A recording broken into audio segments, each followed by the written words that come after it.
नमस्कार। आज हम पढ़ेंगे मानव भूगोल की शाखाओं के बारे में। पिछले लेक्चर में हमने देखा था मानव भूगोल के अर्थ, मानव भूगोल की परिभाषा, मानव भूगोल के विषय क्षेत्र के बारे में, विभिन्न विद्वानों द्वारा मानव भूगोल के विषय क्षेत्र के बारे में क्या क्या बताया गया है, किन तथ्यों को मानव भूगोल के विषय क्षेत्र के अंतर्गत शामिल किया गया है। आज हम देखेंगे कि मानव भूगोल की शाखाएं।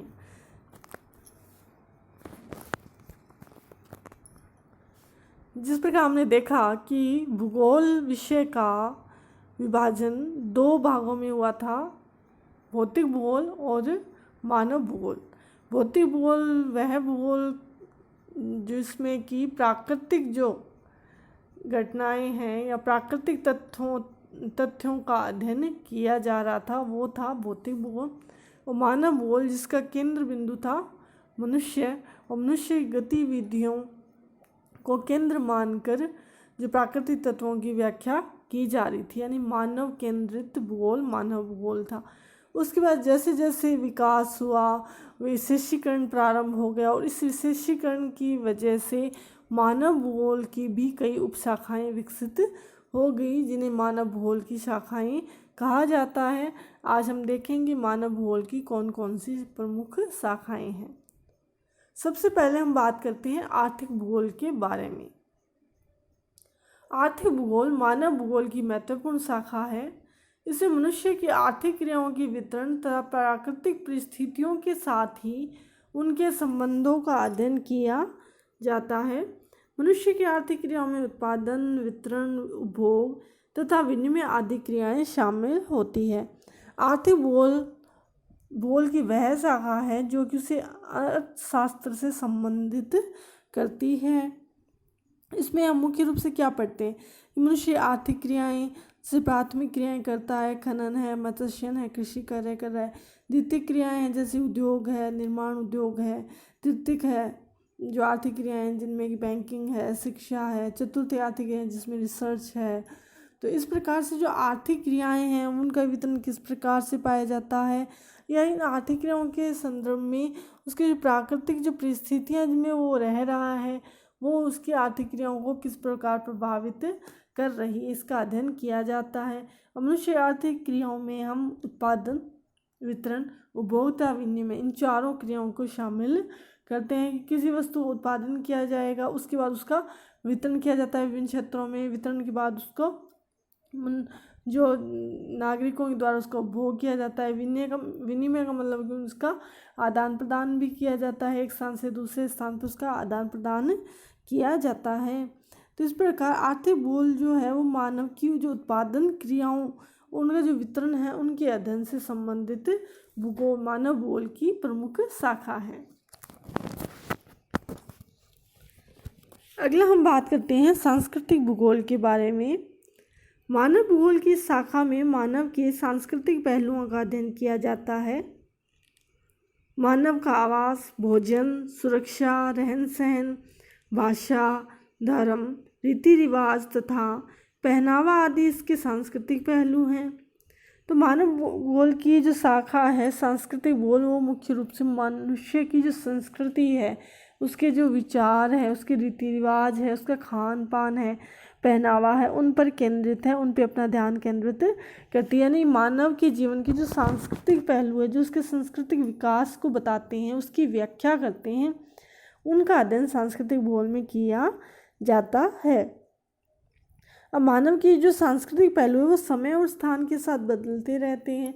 ये तो हम देखा है कि मनुष्य समय के साथ और स्थान के साथ उसमें परिवर्तन आता है। समय के साथ ये देखा संस्कृति में अंतर आया है। पहले प्राचीन संस्कृति का बोलबाला था, अब हम देखते हैं पश्चिमी संस्कृति जो है वो अपना प्रभाव दिखा रही है। मनुष्य का जो रीति रिवाज में जो चेंजेज आते हैं, उसके पहनावे में भी चेंजेज आते रहते हैं।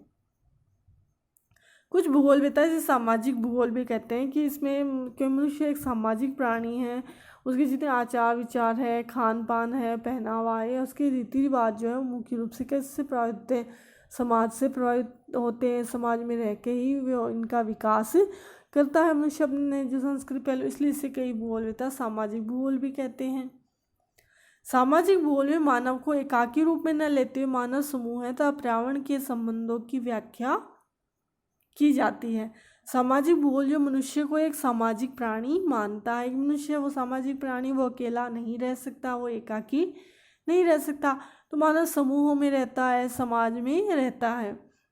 और ये मानव समूह है, मानव समाज है, उनके जो पर्यावरण है उनकी व्याख्या जो है वो सांस्कृतिक भूगोल करता है।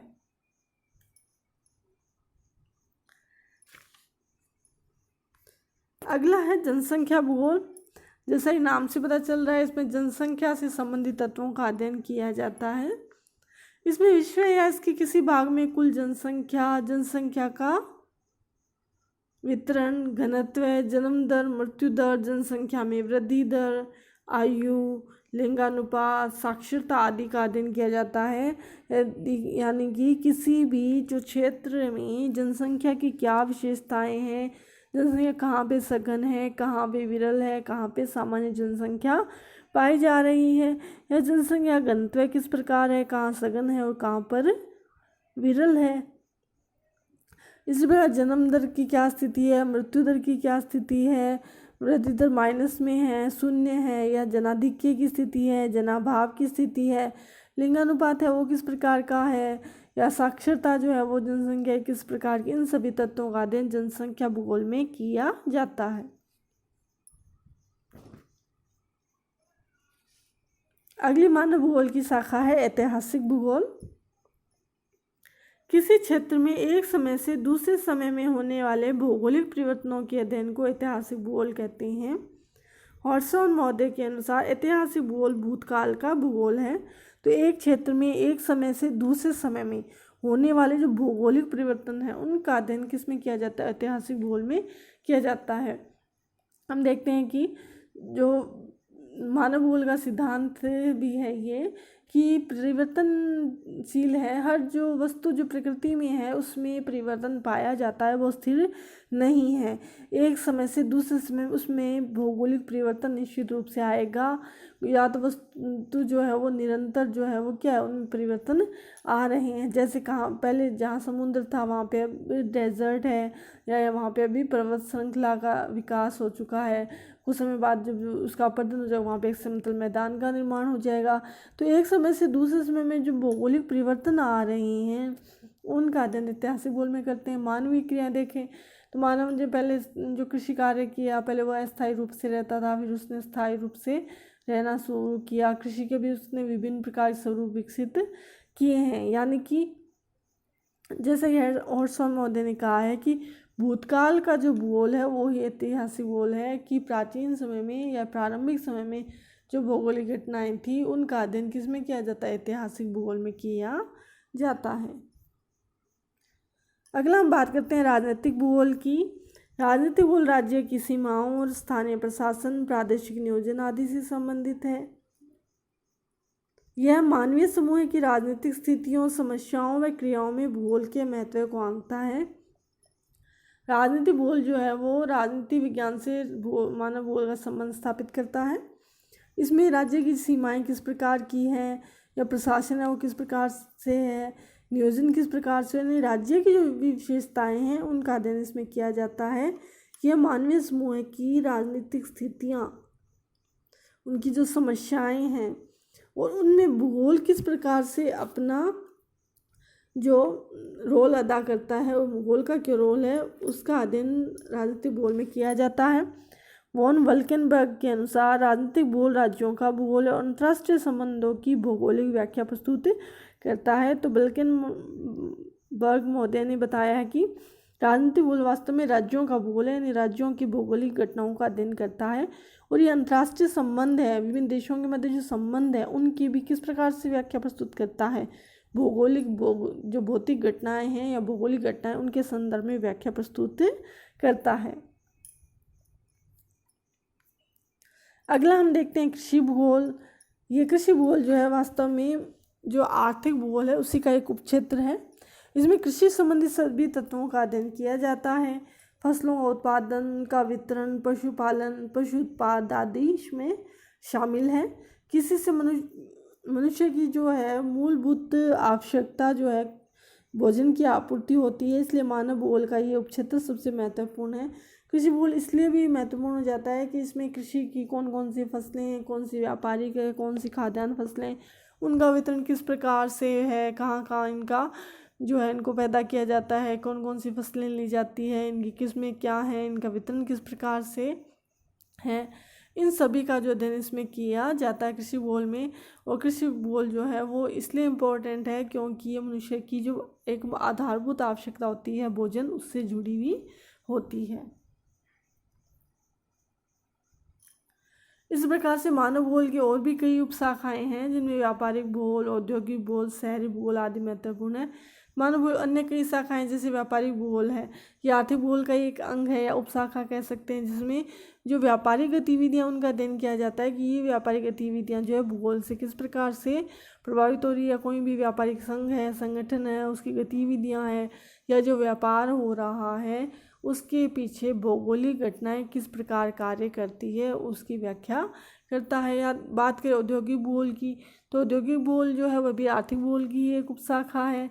इसमें उद्योगों का विकास किस प्रकार से होता है, कौन से स्थानीयकरण कारक हैं या फिर कौन से ऐसे जो प्राकृतिक या जो मानवीय कारक हैं जो कि उद्योगों की स्थापना को प्रभावित करते हैं, उद्योगों में वितरण किस प्रकार से पाया जाता है, इन सभी का अध्ययन किस में किया जाता है, औद्योगिक भूगोल में किया जाता है। अर्बन ज्योग्राफी शहरी भूगोल में नगरों का विकास किस प्रकार से हुआ, नगरों विकास के सिद्धांत हैं, प्राचीन समय में नगर कैसे थे, मध्यकाल में नगरों का विकास किस प्रकार हुआ है और आधुनिक समय में नगरों की जो संरचना है उनका नियोजन जो है वो किस प्रकार का है, इन सभी का अध्ययन किस में करते हैं, शहरी भूगोल में किया जाता है। तो ये भी मानव भूगोल की कुछ उपशाखाएँ हैं जिनके बारे में हमने पढ़ा। तो आज हमने देखा मानव भूगोल की शाखाओं के बारे में।